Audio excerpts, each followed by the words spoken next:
Welcome back. There is so much information out there about coronavirus and COVID-19, and not all of it is necessarily true or factual. So we're going to try to separate the facts from the fear. It's something we call coronavirus Q&A, and I'm very pleased to be joined by Dr. Lisa Ochoa. She's a vascular surgeon in our community, and she deals with vulnerable communities, I guess you would say, and vulnerable populations. And you have been a big voice for medical inequities that you see in our community. Does that carry over to what you're seeing with coronavirus and COVID-19? The populations that have health inequities, which is our south side, our west side, and east side, already have multiple barriers that lead them to worsened healthcare outcomes. So those are lack of transportation, lack of access to healthcare, health literacy, infrastructure in their neighborhoods. And so, yes, these populations who also suffer more comorbidities or medical issues such as diabetes, heart disease, kidney disease, all the risk factors that we know that put a COVID patient at higher risk for complications and maybe death. And so already with the barriers they have and with the risk factors they have, it makes me concerned to make sure that we protect this vulnerable community. These are not just statistics for you. I mean, these are your patients. I mean, you work in these communities, correct? Correct. I have 5 clinics in San Antonio, focused in the zip codes in San Antonio, and so the healthcare outcome I follow are diabetic amputations. And so I have clinics in those zip codes with the highest diabetic amputation rates. Yeah, which feeds into you being a vascular surgeon. That's what you obviously keep track of. What are you doing to try to help some of your vulnerable patients through this COVID-19 and coronavirus concern? I think the first thing I'm trying to do is making sure that I reach out to all my patients and let them know that we are still here and we are open to take care of their serious needs. We assure them that we are taking all the sanitary protocols, that when they come in, if they're worried about a wound that's not healing or an infection that may be spreading or more pain that has been sudden onset, that they can come to the clinic and be seen in person and needed in a very safe manner.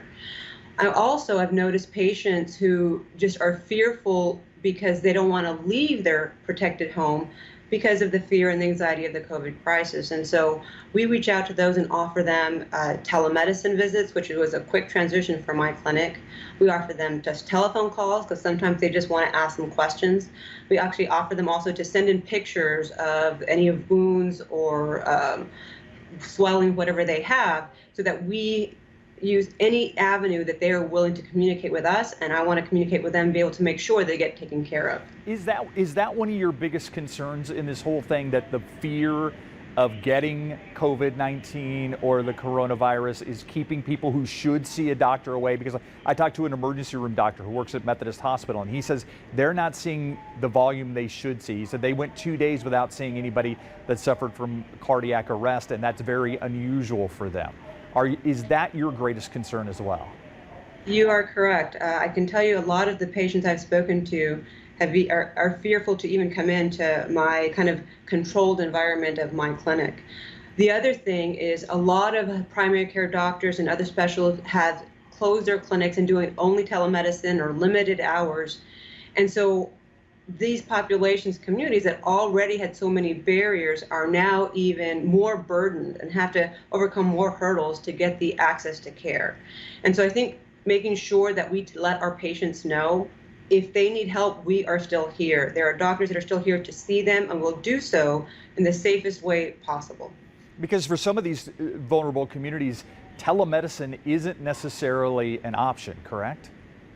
You're correct. I've run into some hurdles with patients when we try to do telemedicine. For example, some of my patients have flip phones, and so they can't get on video with their flip phones, or they have prepaid phones that don't have enough minutes to be able to video chat. And some of them just don't have the social media skills to be able to do that. And so what we've tried to make sure is that we vary what we offer them to what their needs are. If it's a telephone call, If it is at a nursing home, we have the nurses use their phones to help us video chat with our nursing home patients so they don't have to come to us. If it is they want to send me a picture of what their wound looks like on a weekly basis so I'm monitoring them, then we offer them whatever meets their needs. Are you concerned that we're not seeing a complete picture from Metro Health when we see who's contracted and what zip codes and what demographics in San Antonio? Because a lot of the people that you're describing in these vulnerable communities might not necessarily get tested or have medical access to get a test. You're correct. I mean, even now in the city, I know early we had limited testing, and even though that's expanded, we still have limited testings even in the hospitals. So I think once we're able to expand that testing, we're going to get a better idea. But like you mentioned, our already vulnerable population, I've actually had some patients call and they say, well, I have a fever and a cough, and they don't know that they have the option to call the hotline to get tested, possibly at the Freeman Coliseum. They're just not, they don't have the health literacy. They don't know that what their options are if they are suffering some of the concerning symptoms for a COVID infection. What can the average San Antonian do to help these communities, help these people that need access to some of these services? Well, there are several nonprofits and even for-profits in town that have really pivoted to focus on these vulnerable populations. And I know you've interviewed people with a food bank, and they're doing a fantastic job, and I think donating to them is great. There's also some smaller businesses. For example, Folklore's Coffee Shop on the south side. They have pivoted their business to take in donations and are delivering dry goods, fresh fruit, and we've donated some toiletries to those communities who cannot leave their home or maybe quarantined or don't have transportation and don't have access to basic needs like food and toiletries. And so look for those people who are helping, and if it's a financial donation, I know these delivery places need drivers. If you're available to help deliver to these communities, I think that'd be very, very helpful. I want to give you the final word tonight in this interview. What is the one message that you would like to get across to our viewers? My message would be to make sure that everybody knows that if they still need health care, if they still have acute medical issues, whether it's acute asthma or foot wounds like I take care of, that there are doctors out there that can still see you and see you in a safe way.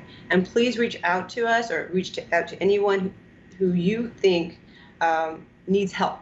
Encourage them to seek medical help. The last thing we would want is to delay care for these acute medical issues and they end up in the hospital anyway.